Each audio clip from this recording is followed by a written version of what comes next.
I found the package on my doorstep ripped open like a hungry raccoon had gotten to it, except the contents were missing and there was a neat little HOA violation notice tucked inside the cardboard flaps. That's when I knew Patricia Whitmore had escalated from annoying busybody to full-blown criminal, and I was absolutely done playing nice. My name is Derek Campbell, and I'd been living in the Meadowbrook Springs subdivision in Gilbert, Arizona for exactly 8 months. 8 months of hell disguised as a pleasant middle-class neighborhood with its perfectly manicured lawns and identical beige stucco houses. The HOA here wasn't just strict, it was a cult, and Patricia Whitmore was its high priestess. She'd started small. A written warning about my trash cans being visible from the street at 7:02 a.m. on a Thursday, 2 minutes past the allowed time.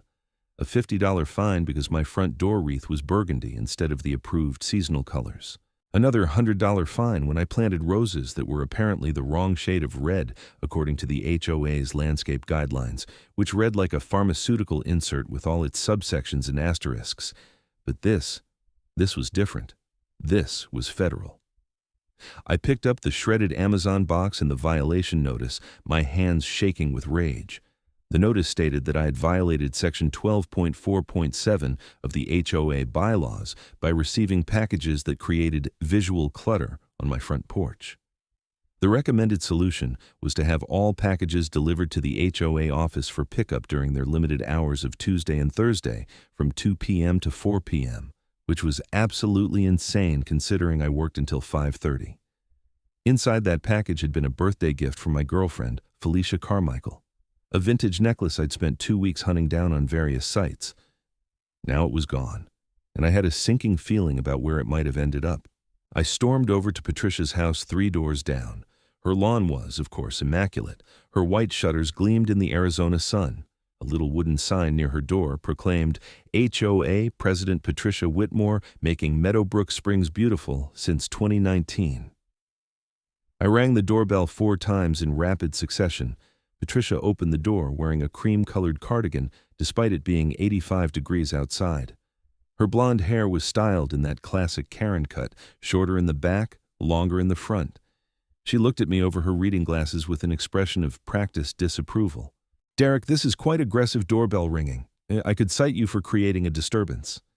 You opened my package, I said, keeping my voice level despite wanting to scream. That's a federal crime, Patricia. Her eyes narrowed. I did no such thing. I simply inspected a package that was creating an eyesore on your property. As HOA president, I have the authority to enforce our community standards. You have the authority to enforce lawn care and paint colors. You don't have the authority to open my mail. It wasn't mail, it was a package, different regulations entirely. She started to close the door, but I put my hand against it. Where's the necklace that was inside? I'm sure I don't know what you're talking about. Perhaps your delivery was incomplete. I suggest you take that up with the retailer. Now, if you don't remove your hand from my door, I'll be calling the police for harassment. I stepped back, forcing myself to breathe. This isn't over. Of course it isn't. You still have 17 outstanding HOA violations to address. Good day, Derek. The door clicked shut in my face. I walked back to my house, pulled out my phone, and did something I should have done months ago. I started documenting everything. I photographed the destroyed package, the violation notice, everything. Then I went online and started researching.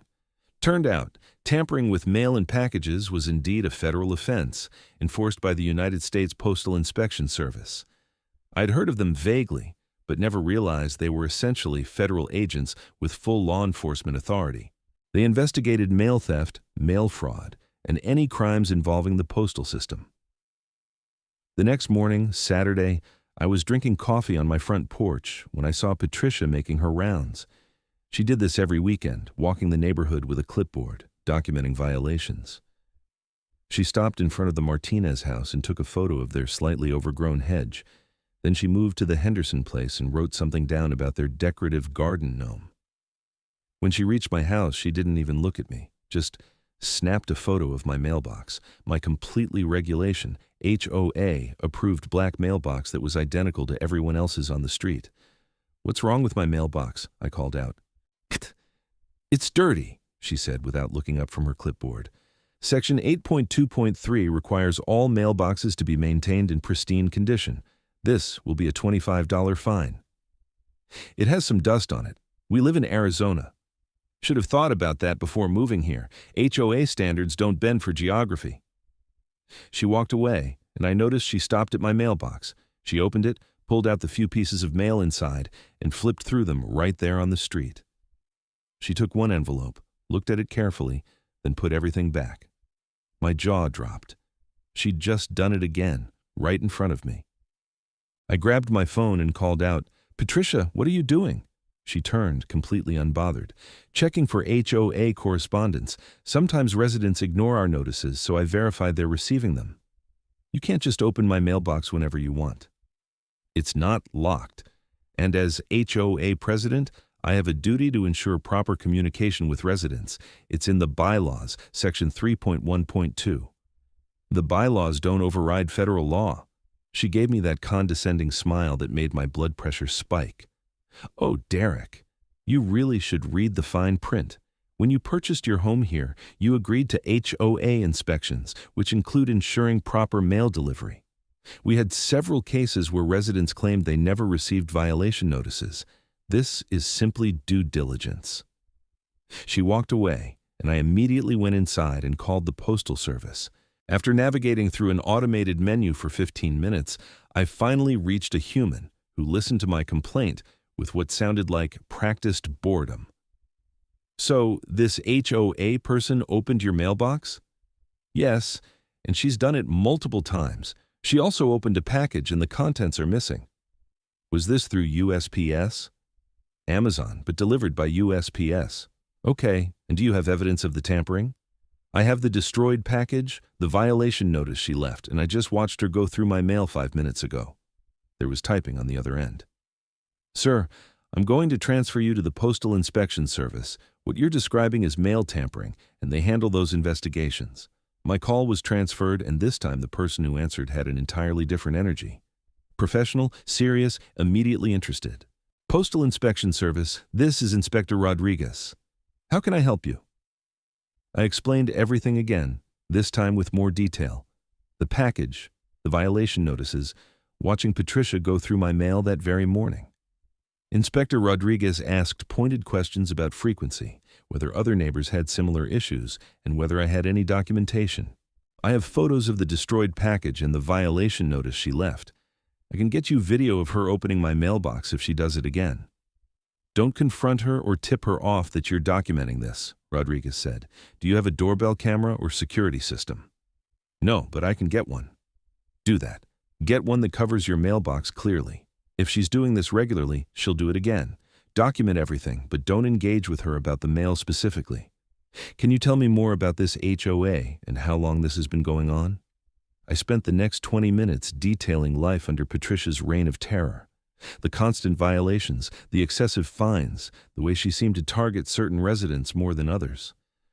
I mentioned that the Martinez family had complained about her going through their mail too, and that old Mr. Henderson had told me Patricia once opened his mailbox to check if he'd received his HOA dues notice. "This sounds like a pattern," Rodriguez said. "I'm going to open an investigation. In the meantime, install that camera system, document everything, and do not tip her off. If she asks about mail or packages, be vague. Can you do that?" "Absolutely." "Good. Someone will be in touch within a few days. And Mr. Campbell, mail tampering is a federal offense that carries serious penalties. If what you're describing is accurate, Ms. Whitmore is looking at potential federal charges." After hanging up, I immediately ordered a video doorbell and a separate security camera that would give a clear view of my mailbox. I paid extra for next-day delivery, then spent the rest of the day installing a locking mailbox I'd picked up from Home Depot.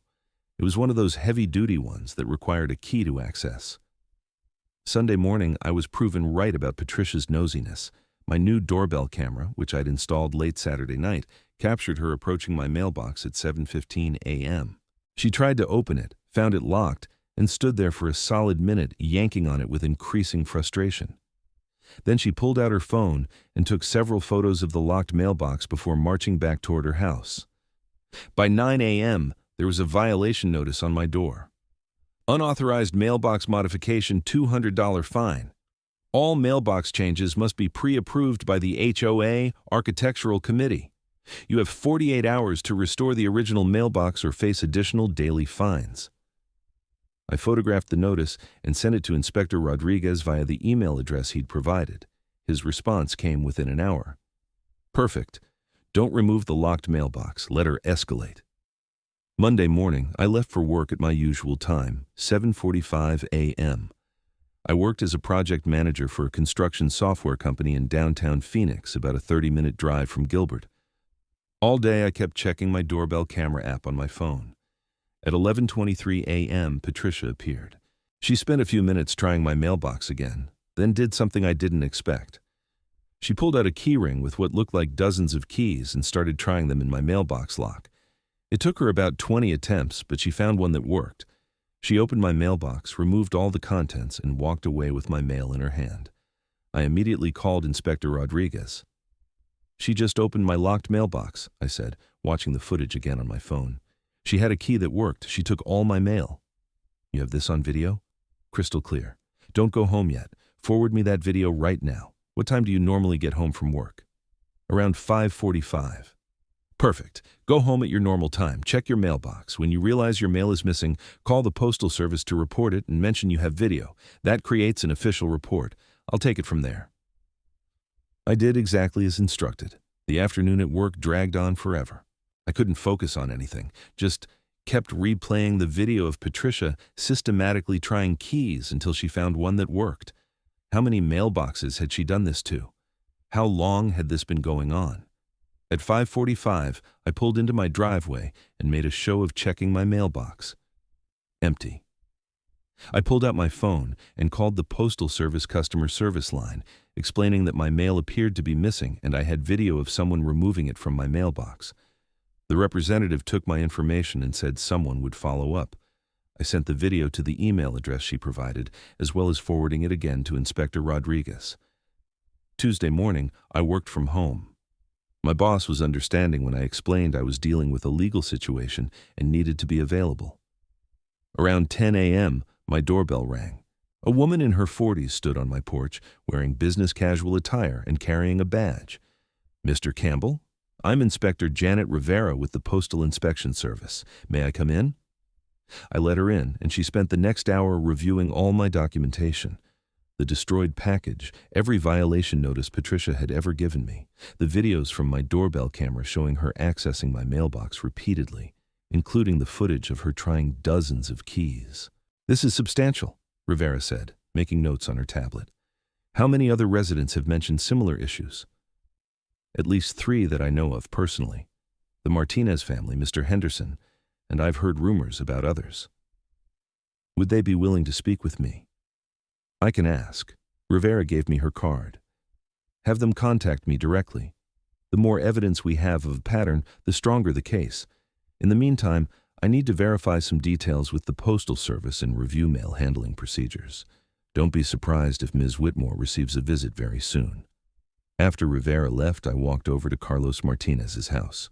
Carlos was a software engineer who worked from home, and his wife Sophia was a nurse. They had 2 young kids who played in the front yard most evenings. I'd gotten to know them during one of the HOA meetings where Patricia had tried to ban sidewalk chalk because it degraded the aesthetic quality of the neighborhood. Carlos answered the door holding his toddler daughter. Hey, Derek, what's up? Do you have a minute? It's about Patricia and the mail situation. His expression darkened. Come in. Inside, Sophia was at the kitchen table doing paperwork. When I explained about the postal inspector investigation, her eyes went wide. She's been going through our mail for months, Sophia said. I thought I was going crazy. We'd get mail from my family in Mexico, and sometimes it would be opened and then put back in the mailbox, or packages would arrive damaged. Did you document any of it? I took photos a few times, but I didn't know what to do. She's the HOA president. We're already on her bad side because she hates our decorative tiles on the front step, says they're too colorful. The Postal Inspection Service wants to talk to you. They're building a case. I handed Carlos the business card Rivera had given me. They need to establish a pattern of behavior. Carlos looked at Sophia, who nodded firmly. We'll call them today. Next, I visited Mr. Henderson, a retired accountant who lived alone with his elderly cat. He answered the door in a cardigan and reading glasses, looking every bit like someone's kind grandfather. "Derek, good to see you. Want some lemonade?" "Actually, Mr. Henderson, I need to talk to you about Patricia Whitmore and the mail." He sighed deeply and gestured for me to come in. His house smelled like old books and lemon furniture polish. We sat in his living room, surrounded by photos of his late wife and grown children. "That woman is a menace," he said quietly. "Last month I was expecting a check from my retirement fund. Important document, time sensitive. It never arrived. I called the company. They confirmed it was sent. Then, suddenly, it appeared in my mailbox 3 weeks late. Envelope already opened. I could have missed a critical deadline." "Why didn't you report it?" "I'm 78 years old, Derek. I've dealt with enough conflict in my life. I just want to enjoy my retirement in peace. But if you're saying there's an actual investigation, that other people have been affected, then yes, I'll talk to whoever needs to hear about it." I gave him Rivera's card too. That evening, Felicia came over with Thai takeout. We'd been dating for about a year, and she'd heard plenty of my HOA horror stories, but this was a new level. "You realize she could retaliate, right?" Felicia said, opening the pad Thai container. "If she finds out you reported her to federal agents, she's going to make your life hell." "She already makes my life hell. At least this way, there might be consequences." "Federal consequences?" "Wow." Felicia shook her head. "You really don't mess around with mail tampering. My cousin worked for the Postal Service, and she said postal inspectors are no joke. They're like the FBI of mail." "Good. Patricia needs to learn that HOA bylaws don't trump federal law." Wednesday morning, I was in my home office on a video call when I saw a movement outside my window. A dark sedan had pulled up in front of Patricia's house. 2 people got out, both in professional attire, and walked up to her door. I couldn't hear the conversation, but I watched Patricia answer the door. Her expression went from confused to defensive to increasingly agitated. The conversation lasted about 5 minutes before the 2 visitors were led inside. They stayed for over 2 hours. By that afternoon, my phone was buzzing with texts from neighbors. The HOA group chat, which I usually muted, was exploding. "Did anyone see the people at Patricia's house? Were those cops? What's going on? I heard it's about mail tampering. Patricia said they were solicitors. For 2 hours? Yeah, right." I didn't respond to any of the messages, just watched as the speculation grew increasingly wild. Some people thought it was IRS agents. Others guessed it was about HOA embezzlement, which honestly wouldn't have surprised me given the excessive fees we paid. Thursday morning, Inspector Rivera called me. "Mr. Campbell, we've interviewed Ms. Whitmore. We've also spoken with the Martinez family and Mr. Henderson.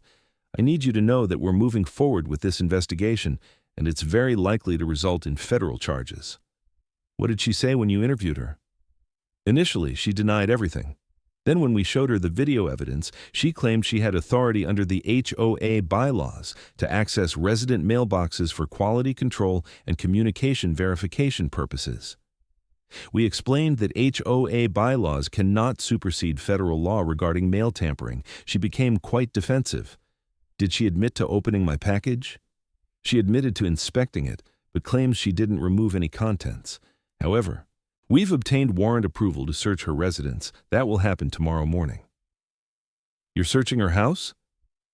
"Mail theft is a federal offense. If she's been systematically taking items from multiple residents, we need to recover the stolen property and document the full extent of the crime. I'm calling to let you know there will likely be some activity in your neighborhood tomorrow. Try to maintain your normal routine." Friday morning, I made sure I was working from home again. At exactly 8:30 a.m., 3 vehicles pulled up to Patricia's house, a mix of marked postal police vehicles and unmarked sedans. I counted 6 people total, including Inspector Rivera. They knocked on the door. Patricia answered in her bathrobe, looking shocked. There was a brief conversation, paperwork was shown, and then the entire team entered her house. The search lasted 4 hours. During that time, neighbors started emerging from their houses, watching the spectacle. The HOA group chat was on fire.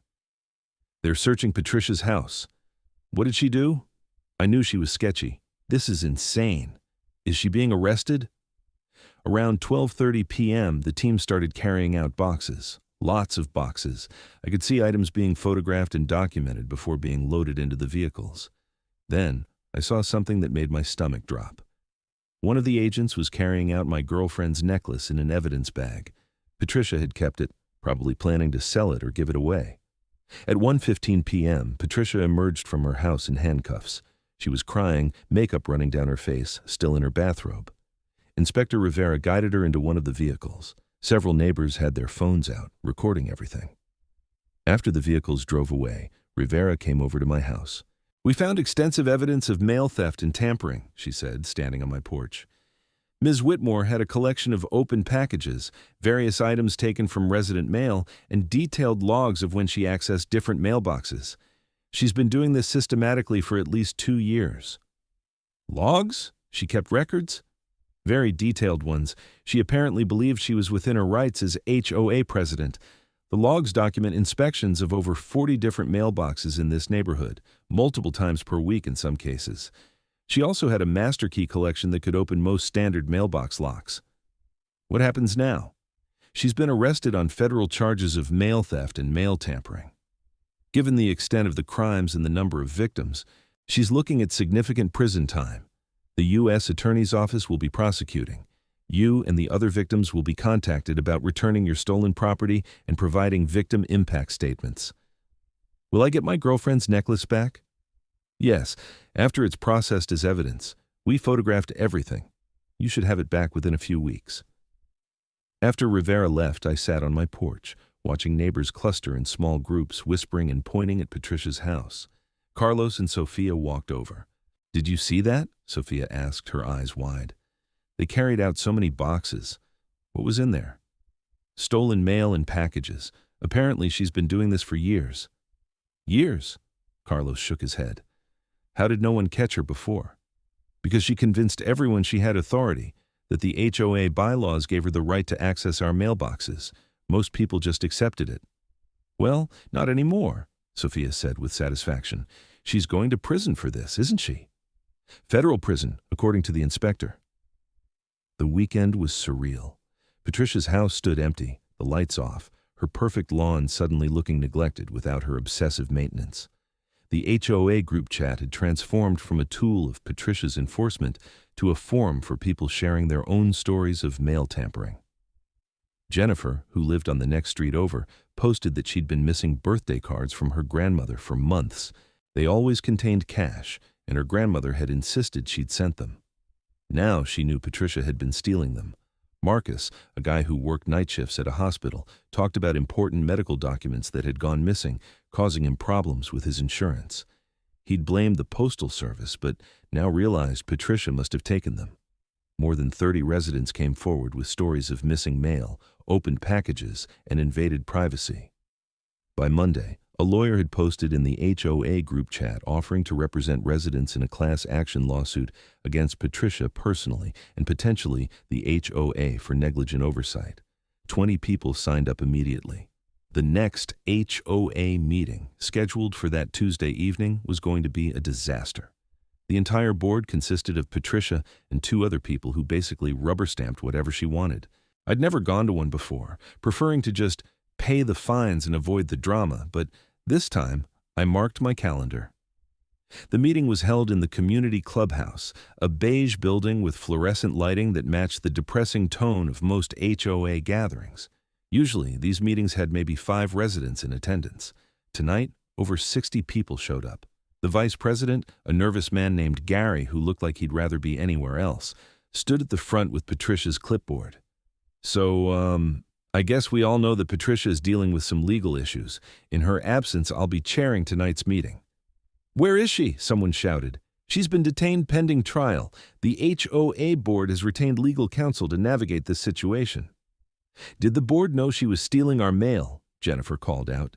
No, absolutely not. The board had no knowledge of any illegal activities. Then how did you not notice? Carlos stood up. She had logs, detailed records of breaking federal law. She was doing this during HOA business, using her position to justify it. The board is supposed to provide oversight. Gary looked like he might faint. The board trusted Patricia's judgment. She handled most of the day-to-day operations independently. That's negligence, someone else yelled. The meeting dissolved into chaos, people shouting questions, demanding accountability, calling for the entire board to resign. Gary tried to restore order, but had none of Patricia's authoritarian control. Finally, he just shouted, "Emergency elections will be held next month. Anyone interested in running for the board can submit their name." "I'll run," I heard myself saying. Everyone turned to look at me. "Derek Campbell, 1247 Sunset Avenue. I'll run for HOA president, and my first order of business will be completely rewriting these insane bylaws that gave Patricia the justification to commit federal crimes." Applause broke out. Carlos stood up. "I'll run for treasurer. We need complete financial transparency. Who knows what else she's been doing with HOA funds?" More applause. By the end of the meeting, we had a full slate of candidates, all residents who were fed up with the previous regime. Gary looked relieved to hand over the clipboard and basically disappeared. The next few weeks were a blur. Inspector Rivera kept me updated on the case. Patricia had been denied bail due to the extensive evidence against her and the large number of victims. The U.S. attorney was pursuing charges on over 80 counts of mail theft and tampering. Each count carried up to 5 years in prison. My girlfriend's necklace was returned to me, along with several packages I hadn't even realized were missing. The Postal Service investigation uncovered that Patricia had been intercepting packages, deciding which ones to steal from based on their size and value, and which ones to simply inspect and put back. She'd stolen over $30,000 worth of items over 2 years: birthday gifts, important documents, medication, electronics, and jewelry. She'd sold some on Facebook Marketplace and Craigslist, given some as gifts to her own family, and kept others for herself. The class action lawsuit moved forward. Residents were suing for the value of stolen property, emotional distress, and punitive damages. The HOA's insurance company was having a field day trying to figure out liability. Election day arrived on a warm May evening. Unlike previous elections, which Patricia had run unopposed and basically appointed herself to perpetually, this one had real competition. Well, not really. Most people were voting for anyone who wasn't part of Patricia's regime. I won the presidency with 78% of the vote. Carlos became treasurer. Sophia won a board seat, as did Mr. Henderson, who said he figured he might as well put his accounting skills to use helping the community. Jennifer won the secretary position. Our first board meeting was nothing like the horror stories I'd heard. We ordered pizza, sat around Mr. Henderson's dining room table, and started systematically dismantling Patricia's authoritarian rules. Section 12.4.7, the one about package clutter, I read aloud. "This entire section is ridiculous. Everyone gets packages. That's how modern life works." "Eliminated," Sophia said, making a note on her laptop. "Section 8.2.3, requiring pristine mailboxes. How about we just require them to not be actively falling apart?" "Reasonable," Carlos agreed. We went through page after page, cutting out the petty restrictions, the excessive fines, the invasive inspection policies. The new bylaws would focus on actual community standards, genuine safety issues, and maintaining property values without micromanaging everyone's lives. "What about the enforcement process?" Jennifer asked. "Patricia would just levy fines without any real appeal process." "3-strike system," I suggested. "First violation is a friendly notice. Second is a formal warning. Third is when fines apply, and they're reasonable, not punitive. And any fine over $100 can be appealed to the full board." Everyone agreed. The criminal trial was scheduled for September. The U.S. Attorney's Office contacted all the victims, asking if we'd be willing to provide victim impact statements. I agreed immediately. In July, about 2 months after Patricia's arrest, I was at home when my doorbell rang. A young woman in her 20s stood there, looking nervous. "Are you Derek Campbell?" "Yes." "I'm Amanda Whitmore, Patricia's daughter. Can we talk?" This was unexpected. I debated whether to even let her in, but curiosity won. We sat in my living room, an awkward tension filling the space. "I want to apologize for what my mother did," Amanda said, her hands clasped tightly in her lap. "I had no idea. I live in Tucson now, and we don't talk much. But when I heard about the charges, I was horrified.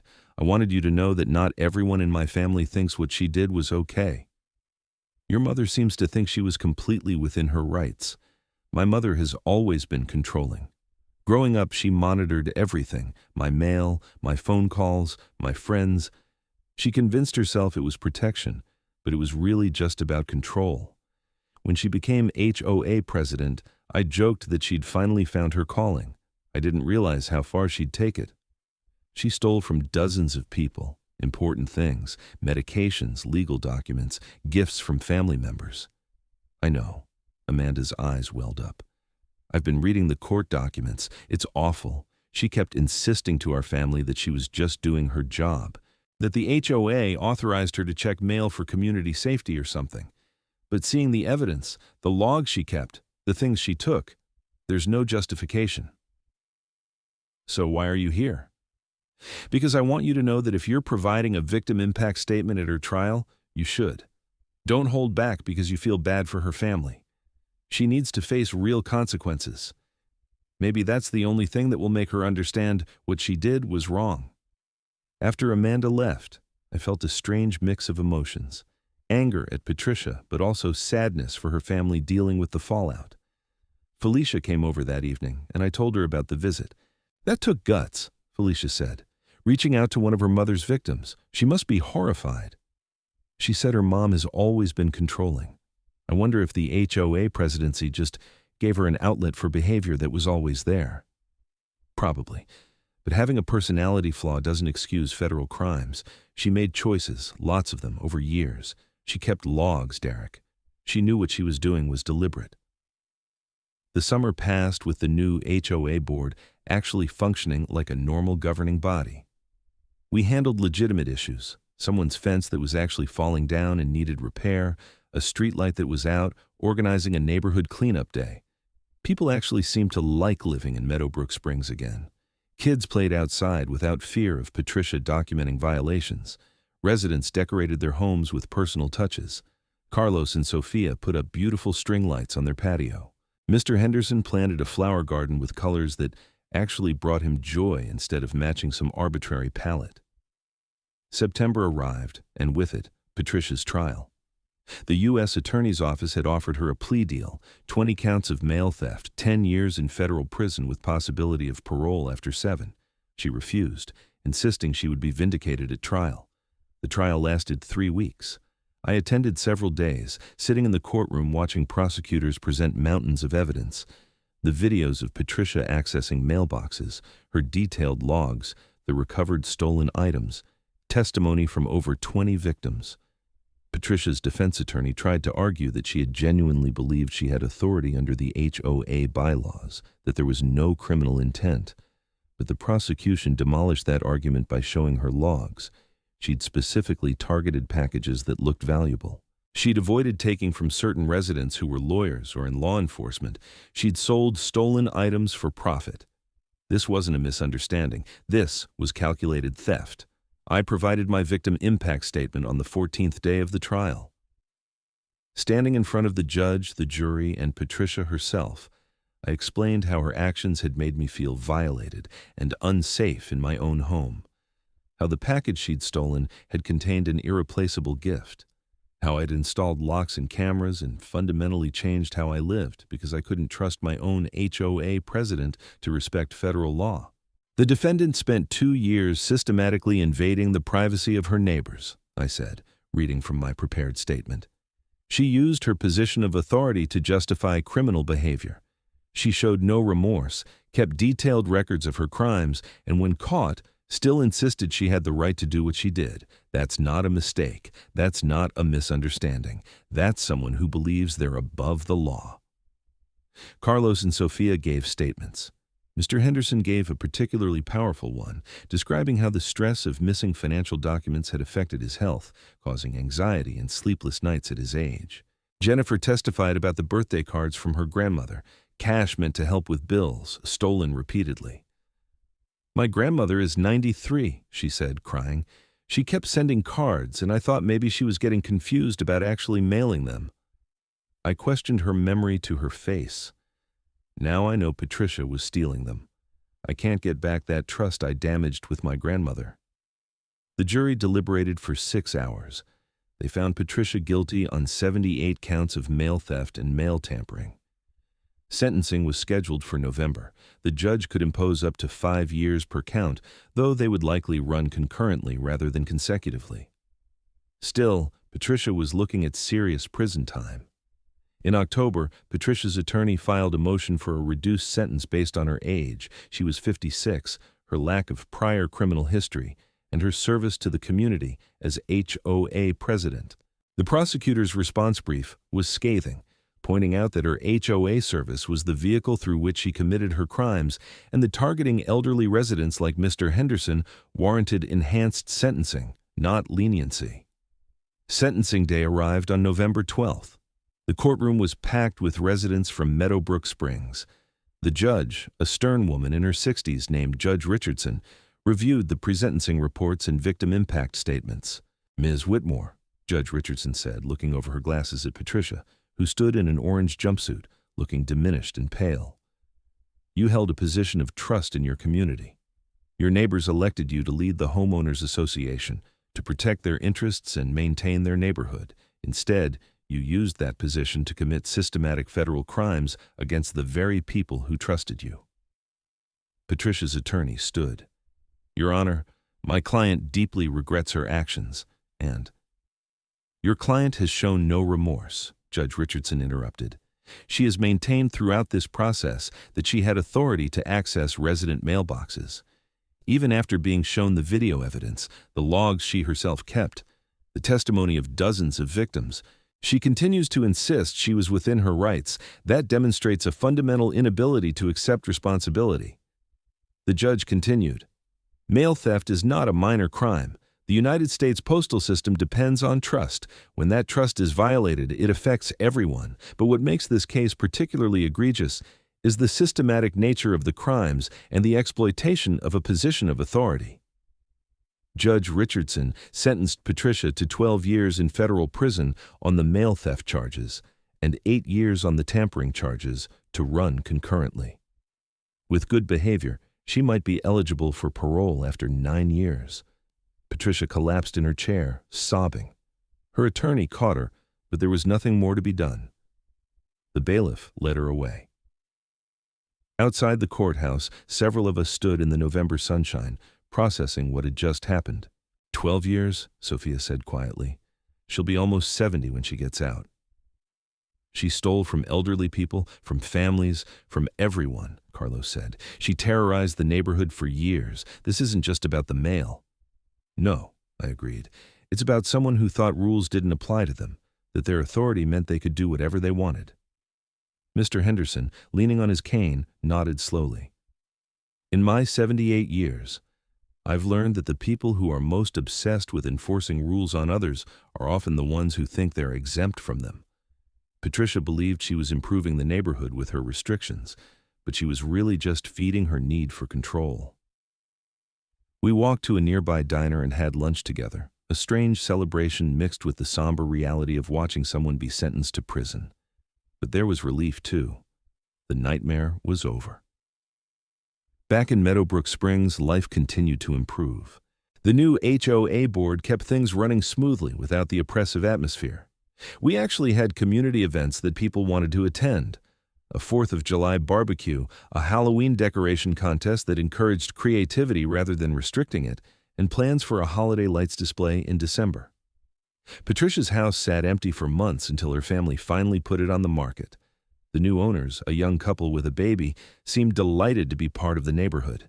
I helped them move in, along with several other neighbors, and explained the history.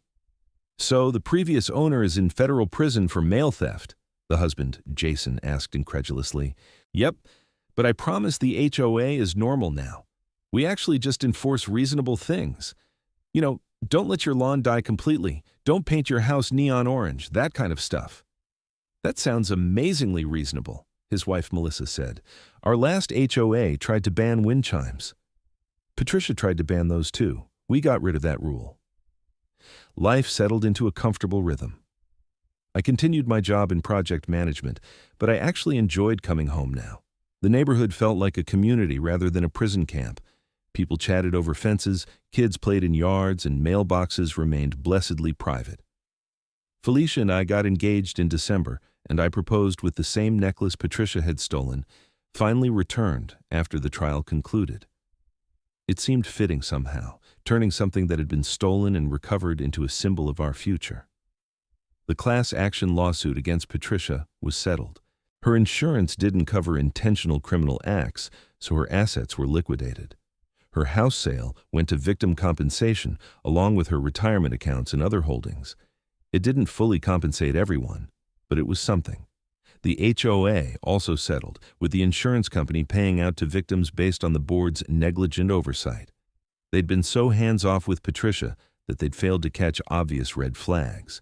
The settlement included requiring all future HOA board members to undergo training on legal limitations and federal laws. In February, about 9 months after Patricia's arrest, I received a letter. It was from her, sent from the federal correctional institution where she was serving her sentence. I almost threw it away without reading it, but curiosity won. The letter was 3 pages long, handwritten in Patricia's precise script. It started with justifications, explaining again how she'd believed she was protecting the neighborhood, ensuring standards, maintaining communication. But then, on the second page, something shifted. I've had a lot of time to think about what everyone said at the trial. What you said. I keep hearing Jennifer talk about questioning her grandmother's memory. Mr. Henderson describing anxiety attacks over missing documents. I caused that. I told myself I was helping, but I was really just feeding my need to control everything.